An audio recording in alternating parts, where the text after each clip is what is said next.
runtii aad baan idinku mahadnaqayaa maadaama aad xafiiska nagu soo booqateen maalmahabana saxaafaddu way nagu yar badnaydo inkastoo saxaafadda badanna laga fiican yahay haddana laakiin waa wax loo baahan yahay runtii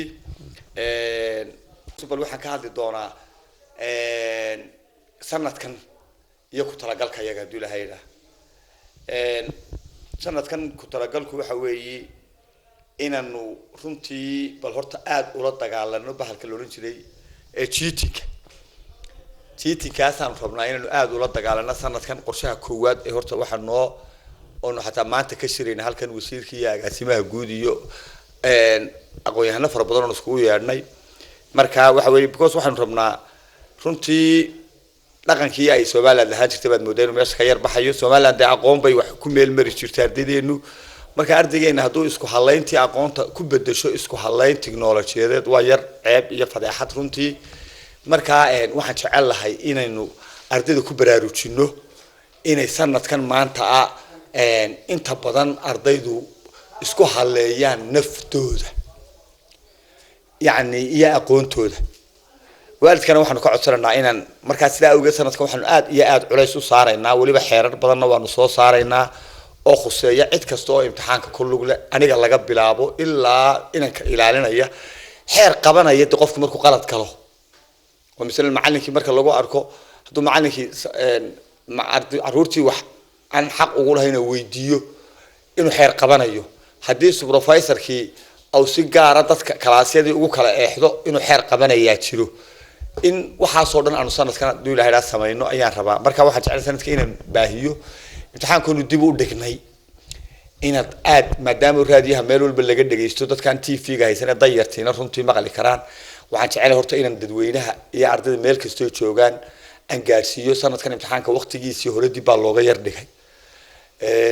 waxa ahayd markii hore ku talagalku in ramadaanta laga horeysiyo laakiin imika waxa la isla gartay kadib in ramadaanta laga dambaysiiyo oo uu noqdo bisha 7 labadeeda July labadeeda sababtuna waa dhowr sababood mid koowaad waxa weeye abaaraha dalka ku habsaday runtii oo ilaahay ka barinay ilaahay inuu inaga jabiyo rajana aan ka qabno ha ka quusanina naxariista ilaahay raxmadda ilaahay kama quusanna aan isleenahay bal inta ka horeysa July ilaahay naxariistiisa in roob iyo nimco iyo barwaaqo dalku galo rajo aan qabno awgeed baan isleenahay oo ardaydii kala firidhay isku soo noqoto way abaaraha dhacay waa laga wada kala guuray tuulooyinkii iskuulo badan baa laga guuray arday badan baa kala firidhay oo magaalooyinka gashay marka taasi waa ka koow oo taayadii hore waxa noo bedelay soo qadimaadahay taasa kamida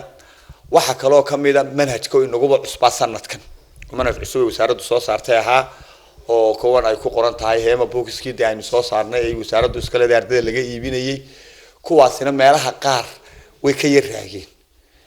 iyaduna sababta labaad bay noqonaysaa meelaha qaarna sida baran oo kale arigu wuxuu ii sheegay in Ingiriiskii iyo soo gaadhineen history inkastoo jecelayn uu ka soo gaadho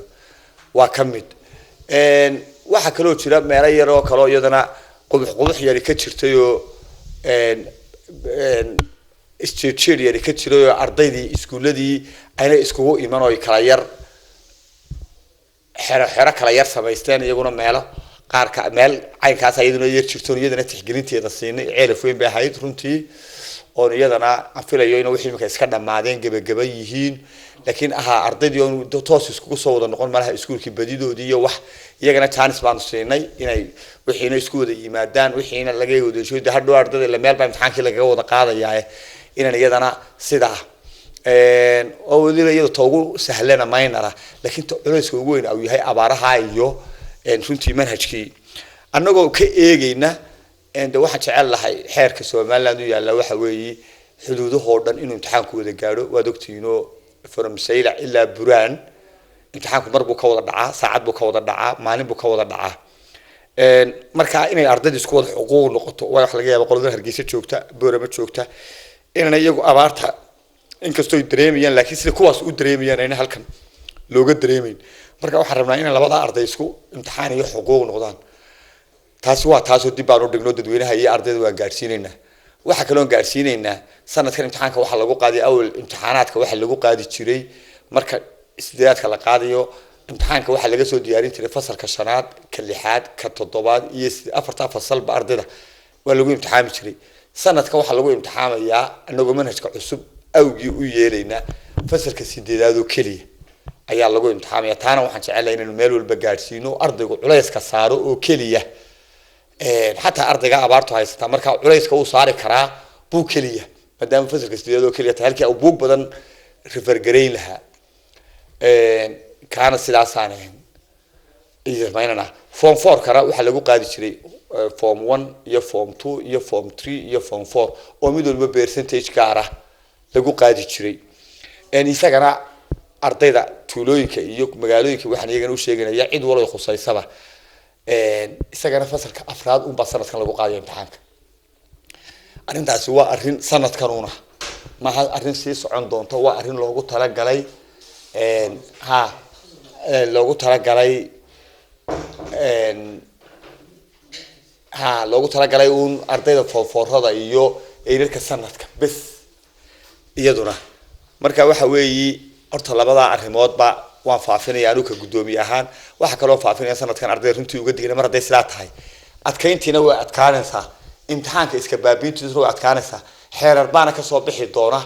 waa kan imka agaasiba gudinoo soo galiya ballan baanu leenahay xeerar badan baa ka soo baxaya xataa ardayga moobil lagu qabto ardayda dusha wax kaga soo qorqorta